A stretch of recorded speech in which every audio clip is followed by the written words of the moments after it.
Hello అండి, అందరికీ నమస్తే. Welcome to Prashanthi all in one channel. ఈరోజు వీడియోలో కాకరకాయ వేపుడిని ఉల్లికారంతో అస్సలు చేదు లేకుండా ఎలా ప్రిపేర్ చేసుకోవాలో చూపిస్తానండి. చాలా ఈజీగా ప్రిపేర్ చేసుకోవచ్చు. టేస్ట్ కూడా చాలా బాగుంటుంది. అస్సలు చేదైతే ఉండదు. కాకరకాయ అంటే ఇష్టం లేని వాళ్ళు కూడా చక్కగా తినేస్తారు, అంత బాగుంటుంది. పప్పు, సాంబారు, రసం వీటిలోకి సైడ్ డిష్గా చాలా బాగుంటుందండి. ఇక లేట్ చేయకుండా దీని ప్రాసెస్ ఏంటో చూసేయండి. ముందుగా 1 కేజీ కాకరకాయలను తీసుకొని పైన గరుకు పార్ట్ ఉంటుంది కదా, అదంతా కూడా పీలర్ తోటి నీట్గా పీల్ చేసుకొని శుభ్రంగా కడిగి నేను ఈ వీడియోలో చేయించిన విధంగా ఇలాగ రౌండ్గా ఈ మందంలో ఉండేలాగా కట్ చేసుకోండి. మరీ పలుచగా ఉండకూడదు, అలా అని మరీ మందంగా ఉండకూడదు. ఇలా కట్ చేసుకున్న తర్వాత దీనిలోకి 1.5 టీ స్పూన్ వరకు సాల్ట్ వేసుకొని కలిపేసి ఒక అరగంట సేపు పక్కన పెట్టండి. దీనిలో ఉన్న వాటర్ అంతా కూడా బయటకు రిలీజ్ అవుతుంది. ఇప్పుడు స్టవ్ మీద బాండీ పెట్టుకొని ఒక 3 టేబుల్ స్పూన్ల వరకు ఆయిల్ వేసుకోండి. కాకరకాయ ఫ్రైకి మనకు ఆయిల్ కొంచెం ఎక్కువే పడుతుందండి.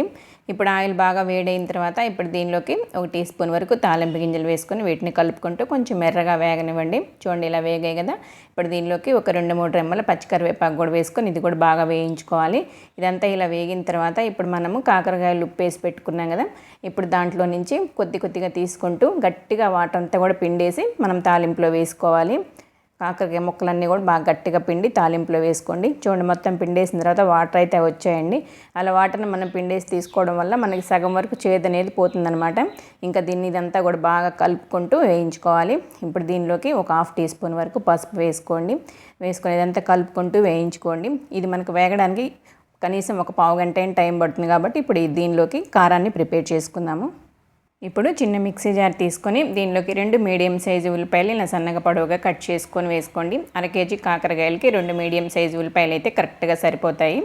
అలాగే ఒక 1/2 టీ స్పూన్ వరకు జీలకర్ర, ఒక 3 టీ స్పూన్ల వరకు కారాన్ని వేసుకోండి. కారం మీ టేస్ట్కి సరిపడా చూసుకొని వేసుకొని దీనిలో కొంచెం సాల్ట్ కూడా వేసుకోండి. నేనైతే ఆ క్లిప్పింగ్ మిస్ అయిందండి.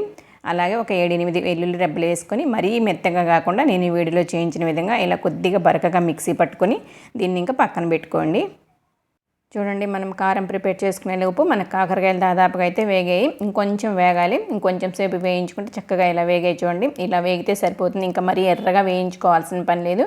ఇలా వేగిన ఇప్పుడు కాకరకాయ ముక్కలన్నీ కూడా ఒక ప్లేట్లో తీసుకోండి. ప్లేట్లో తీసుకొని ఇంక వీటిని పక్కన పెట్టుకోండి. ఇప్పుడు అదే బాండీలో ఇంకొక 2 టేబుల్ స్పూన్ల ఆయిల్ వేసుకోండి. ఆయిల్ వేడైన తర్వాత మనం ముందుగా మిక్సీ పట్టి పెట్టుకున్నాం కదా ఉల్లికారం, ఆ ఉల్లికారం అంతా కూడా వేసుకోండి.